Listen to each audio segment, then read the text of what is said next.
Welcome into another episode of Locked On Phillies. The Philadelphia Phillies are your 2025 National League East Division champions. For the second straight year, they've conquered the East.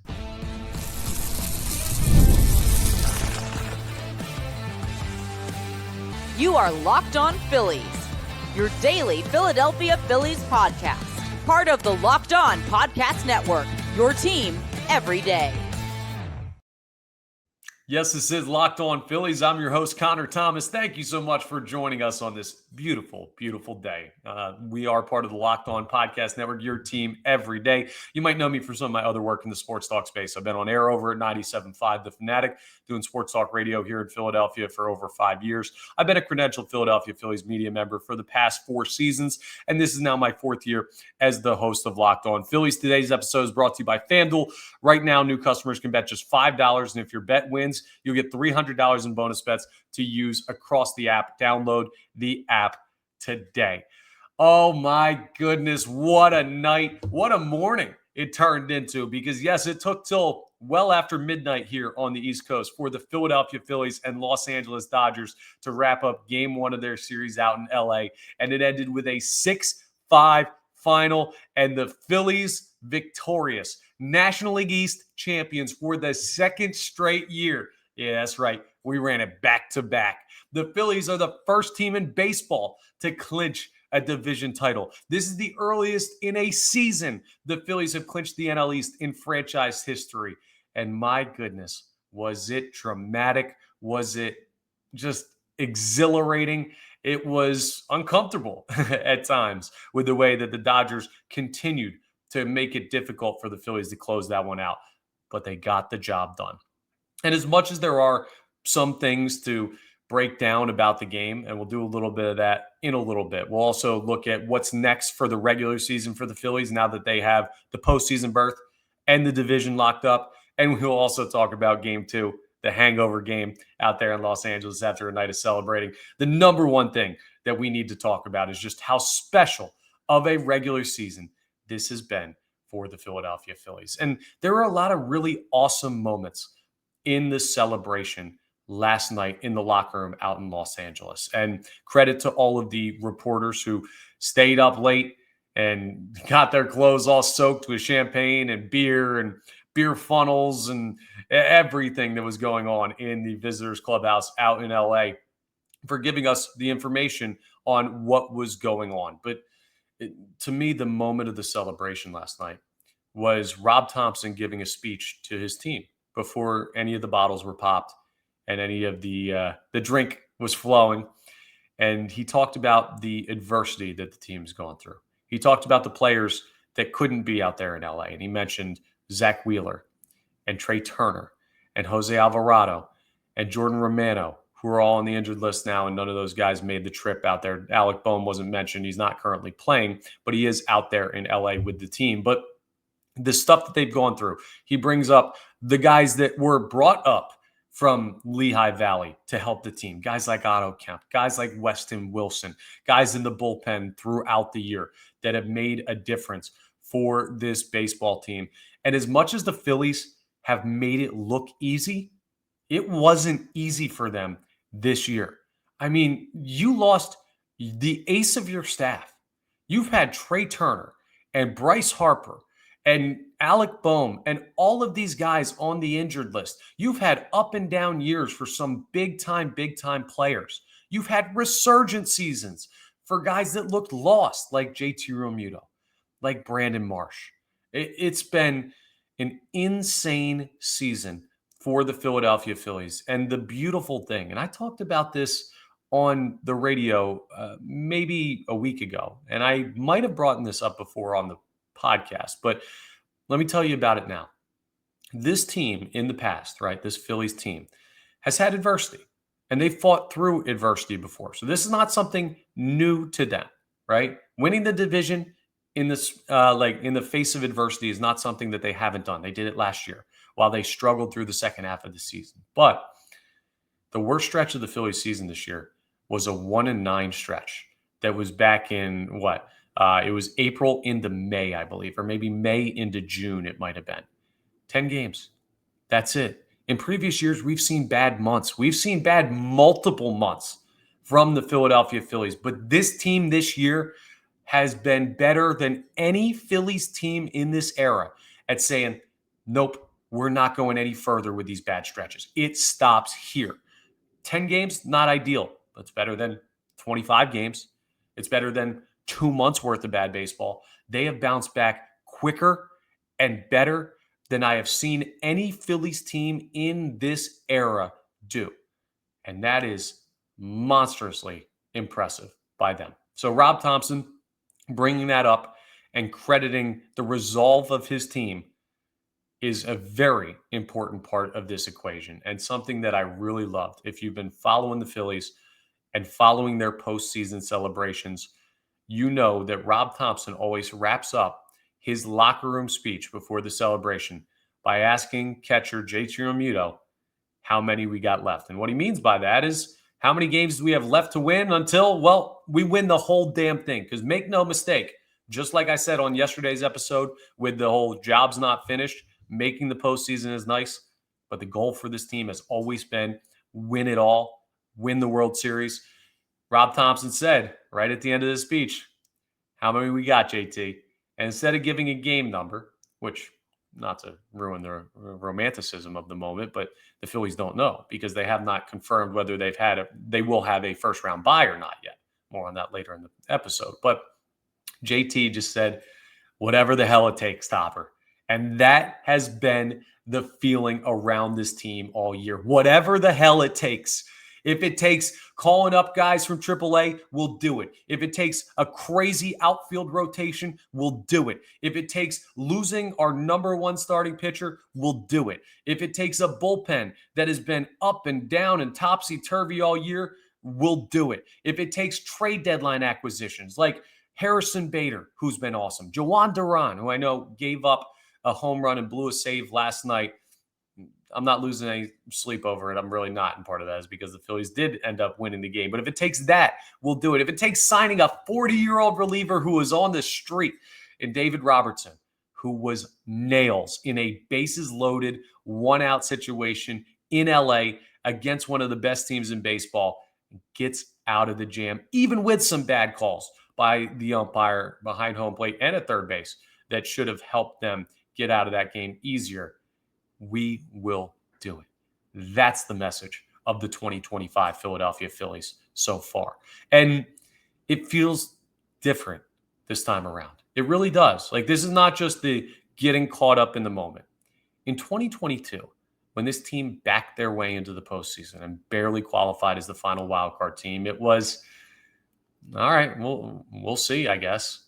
In 2023, it was unfinished business, but boy, did we have more question marks about that team than we did this team. In 2024, it was, again, backing their way in. Now, they were so good at the start of last season that they had plenty of buffer to make the postseason. There were no doubts as to whether or not they'd qualify.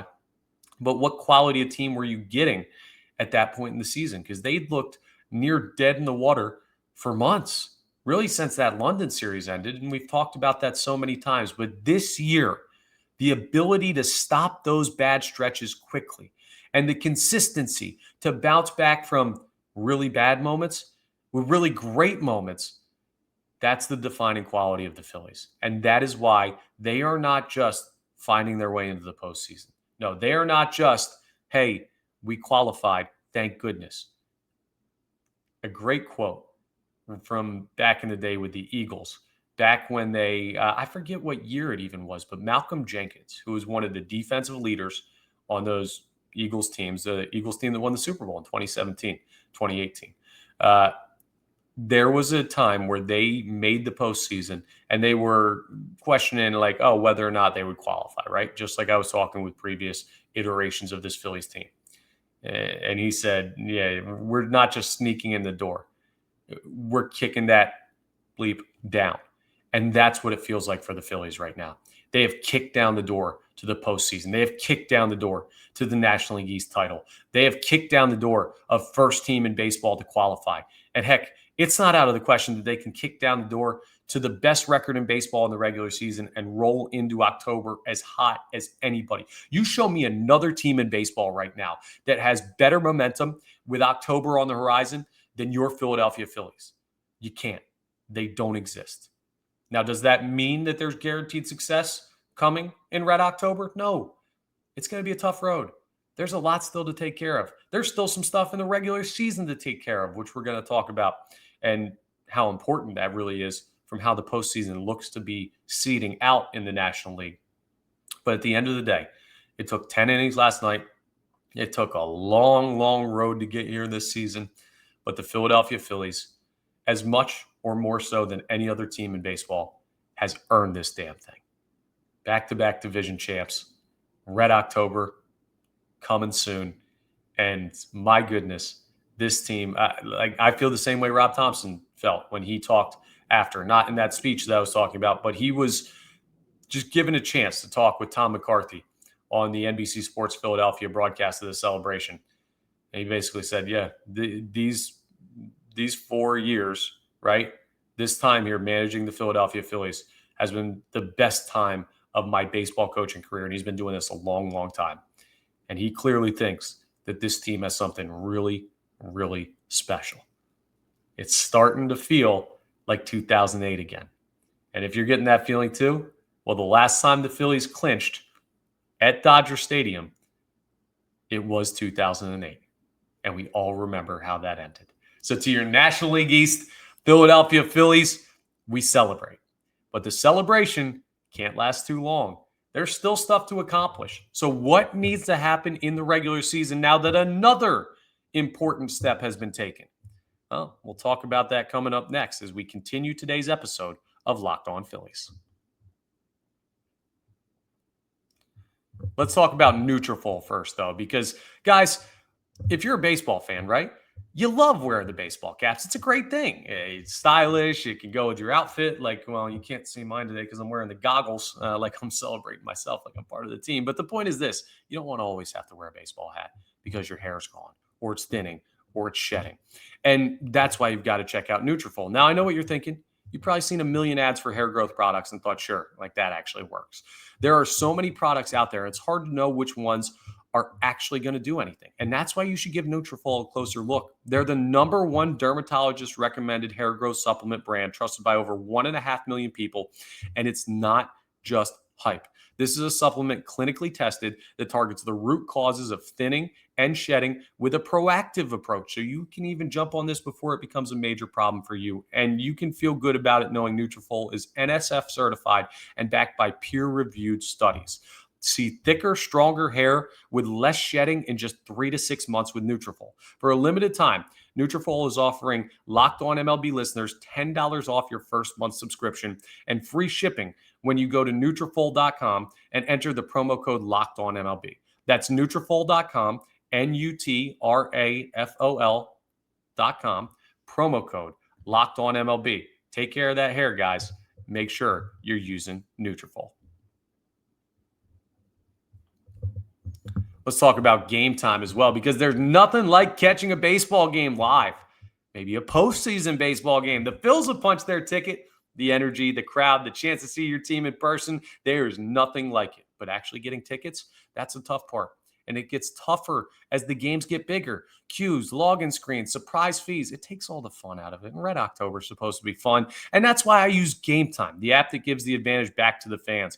Game Time is fast, easy, and backed by the Game Time guarantee, meaning you're always going to get 100% authentic tickets delivered on time and at the best price. Plus, all the fees are included. So the price you see is the price you pay. It's not just baseball games. It's sports in general. The Birds are playing. Flyers, Sixers, they're starting soon. You got all your sports. You got comedy, concerts, theater. You can get tickets to all of it through Game Time. And when you download the Game Time app, create an account, and use code LOCKEDONMLB, you'll get $20 off your first purchase. Terms apply. Again, that's promo code LOCKEDONMLB for $20 off your first purchase. Swipe, tap, ticket, go. Download the Game Time app today. So what's next for the Philadelphia Phillies to accomplish? It might feel like, wow, well, now we can kick our feet up and just relax for the next couple weeks until the postseason starts. Not so fast, my friend. And make sure one thing that you got to do, and this is for you, not just for the Phillies. You got to make sure you're rating and reviewing if you're checking out Locked On Phillies in podcast form. We're available wherever you get your podcasts. And you're hitting that subscribe button on our YouTube channel. Subscribe, like. It's free and easy when you hit that subscribe button. And it will get you notifications when new episodes are posted so you never miss anything that we're talking about as we continue to have these major moments in the 2025 Philadelphia Phillies season. And they're not over for the regular season. So taking down the Dodgers was not just big because you win the NL East. It was big because now you have a 5.5 game lead over those Los Angeles Dodgers in the race for the 2 seed. We've said it many times throughout the year. If the Phillies are playing in the wild card series, they're in trouble. Now, with the momentum this team has right now, I mean, they might play a billion baseball games from here to the end of the season and still be fine. But ideally, to set up your rotation, you want the first round bye. And to get that, you're going to have to beat out the Dodgers or the Padres, whoever ends up winning the National League West, or heck, the Diamondbacks still have an outside chance of winning that division. But really, the team that we're focusing on is the Dodgers. And you now have a 5.5 game lead over the Dodgers at this point in the season, with 2 more games still to play against them.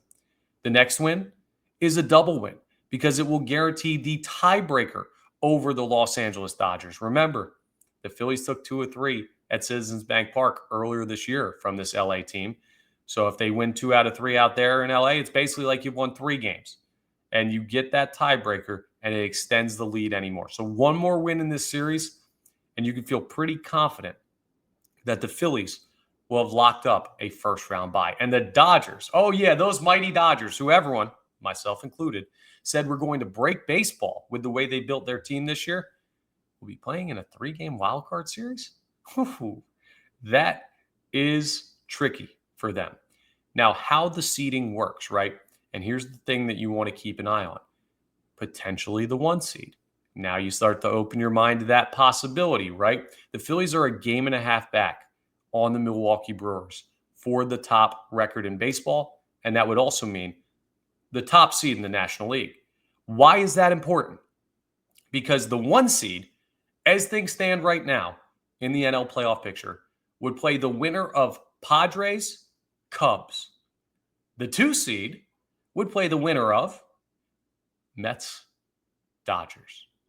I will tell you right now, beyond a shadow of a doubt, I would much rather see the Phillies play either the Padres or the Cubs than the Mets or the Dodgers. I would take both of those teams over both of these teams that the Phillies are currently looking at. Could you imagine you go through all of this type of season, this kind of year, and your first postseason opponent is potentially those juggernaut Los Angeles Dodgers? You could say all you want. Well, the Phils have played them well this year. I'll agree with you there. They have.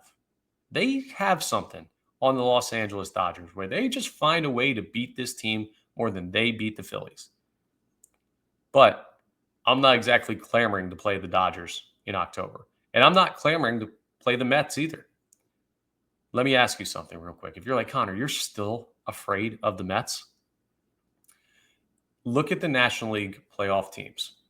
Brewers, Cubs, Padres, Dodgers, Phillies, Mets, as it stands right now. How many of those teams have true belief that they can beat the Philadelphia Phillies? Brewers don't have it. You just went into their building and beat them 2 games out of 3 just a little bit ago. Padres don't have it. You've knocked them out of the postseason before. You hold the season series over them. Cubs don't have it. You've beaten them even when you're not playing your best baseball. Cubs don't like you as a matchup. No, they do not. I mean, you just look around, right? And you say, okay, well, the Dodgers probably have faith that they can beat you, right? Even the Dodgers, we were just talking about it, have not played well against the Phillies. That New York Mets team is the only team in the National League postseason picture that has bona fide faith that they can beat the Phillies, right? The other teams will tell you they believe, but there's those seeds of doubt. The Mets, if they get that matchup, will just say, screw this team. We can knock them out. We did it last year. We played them well at our place. We just got to steal a game in Philadelphia. And the next thing you know, this series could be over. It would be a lot like last year, right? This is not me trying to be doom and gloom.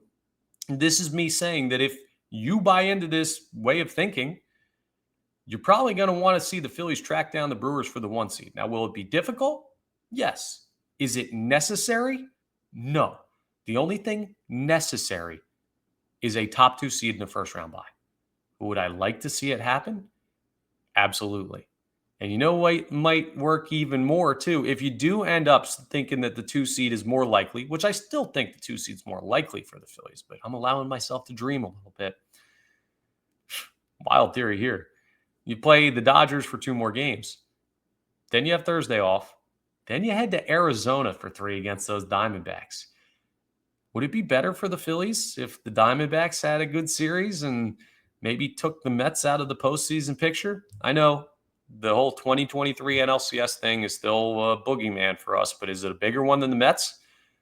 That Diamondbacks team, I do not think is beating the Phillies this year. So maybe it'd be better. Like, a lot of things could work out in the Phillies' favor. I'm not saying lose the games on purpose. That's stupid. And if I ever do say that at any point, it's 100% tongue in cheek of just like, could you imagine? But there are a lot of things to be figured out.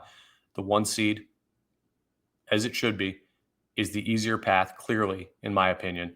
So can the Phils keep winning ball games with 2 more games in this Dodgers series and then 3 more 3-game series left? They're rolling hot right now. But today might be a tough one because as hot as this team is, there's one thing that can slow even the best teams in the history of the sport down, and that is the hangover game. We'll talk about what the Phillies will have to try and overcome tonight in Los Angeles, the day after the day. Man, drink some of that H2O and get ready for baseball tonight. Let's talk about FanDuel first. The NFL season is here, and FanDuel is making sure you're ready for kickoff with a can't-miss offer. Right now, new customers can bet just $5, and if your bet wins, you'll get $300 in bonus bets to use across the app. There are a lot of great things to bet on. You can bet on money line, spreads, props, parlays, futures, all of this great stuff with the NFL season rolling. And hey, we're through week 2 of the NFL season, so you're starting to get more data. This is your chance to win big. You can bet something really safe. Bet that $5, and maybe I'd tell you to bet on the Dodgers money line tonight because the Phils are going to be really hungover in this game after celebrating the NL East title. But whatever it is, just pick an easy bet, get those $300 in bonus bets, and then use that for your long shots, your tough plays, or the games that you think could go either way. So are you ready to play? You should be. It's a great time of the sports calendar. Download the FanDuel app now by visiting FanDuel.com to get started. That's FanDuel.com to place your first $5 bet. The hangover game. It's one of my favorite games of the year. Honestly, it probably is my favorite game of the year because, one, it means you accomplished something great. It means that you won your division, or you clinched a postseason berth, or you found a way to do something that was worthy of spending all night celebrating, whether it's home, whether it's on the road. And Bryce Harper brought this up too, right? It was nice for the Phillies that they did it with a win. They could have done it Sunday, even losing to the Kansas City Royals if the Mets had also lost. But the Mets won, setting up the stage for Phillies, Dodgers, standalone NL East chance, and the Phillies took advantage. So it was great to see them do it with a win, and I have zero issue whatsoever with how hard the Phillies partied last night. They were getting after it, man. Beer bong here, pouring champagne there, cigars, interviews, yelling, dancing, singing, screaming, everything. They got a baseball game to play today, folks. And boy, is this one that's going to be maybe a little bit of a letdown game if you understand what a day after partying like that can do to a bunch of guys. On top of that, something that might get lost in the shuffle of last night's win, they had a plane delay, and they didn't get in until about 2:30 a.m. to LA ahead of game 1. 5:30 would be what it felt like to them on East Coast time. And then, try and get some sleep and get to the ballpark and get ready to play the Dodgers and a chance to clinch the division. And then you play an extra innings game and then you spend all night partying. It has been a long 24 hours for the Philadelphia Phillies. Speaking of the long 24 hours, you saw not just the players celebrating, managers, the owner, John Middleton, was in the locker room, as he always is after the Phillies clinch. But a really cool aside that Matt Gelb of The Athletic wrote about in an article detailing the celebration. When the Phillies had that plane issue, the delay in getting a plane from Philly to LA ahead of this road trip, John Middleton was initially going to take his private jet and meet the team in California. When he heard about the delay issues, canceled the private jet flight, waited with the team, took the team charter. That is a leader right there. That is true ownership. That is why I said yesterday he deserves the most credit for this successful era of Philadelphia Phillies baseball. But anyway, back to the game that's got to be played tonight. It would be a wild pitching matchup under any other circumstances. You got Christopher Sanchez on the mound facing off against Shohei Ohtani. What a pitching matchup.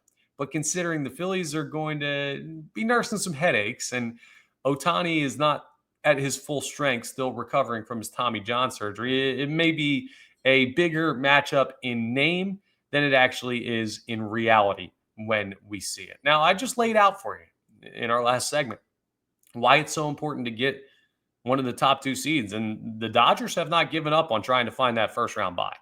They're going to play their schedule out hard. That's why you have to as well. So how did the Phillies get it done tonight? It's going to be tough. Christopher Sanchez, by all accounts, not a huge drinker, right? So maybe he's in a spot where he won't be feeling it as much as some of the other guys in the clubhouse. The big question for tonight's game is who's in the lineup? Who does Rob Thompson tap to play in the hangover game?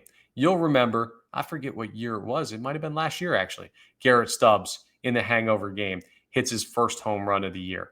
And that was just, it was poetic justice for a guy who parties the way that he does and everything. And he did not have a great year last year. And that's part of the reason why he was not on the team for a large part of this season before September call-ups happened. There are wild things that happen in these type of games, but you see a lot of the backups. I imagine Donovan Walton is going to be starting at second base. I imagine that Otto Kemp, well, he's got to start at third, but you'll see him. I imagine you'll see Weston Wilson out there in the outfield. Max Kepler's German. They drink all the time, so I'm sure he'll be fine and ready to roll. But we'll see what Rob Thompson does with his lineup. And the reason why it's interesting is not just the chuckle we'll get when the lineup comes out to see, oh, this guy's down, that guy's down, that guy's down, sitting all of these guys because they probably went a little too hard last night. No such thing when you win the division back-to-back. But how does Rob Thompson balance hey, we still got work to do, and the team that's trying to chase us down for this first-round bye is the team we're playing right now. Do we get a give-up lineup, a hangover game lineup? Or do we see some of the veteran Phillies players say, yeah, listen, I'm not feeling my best, understandably so, but put me out there because we got to try and continue to win ball games to lock this thing up. That will be very interesting to watch.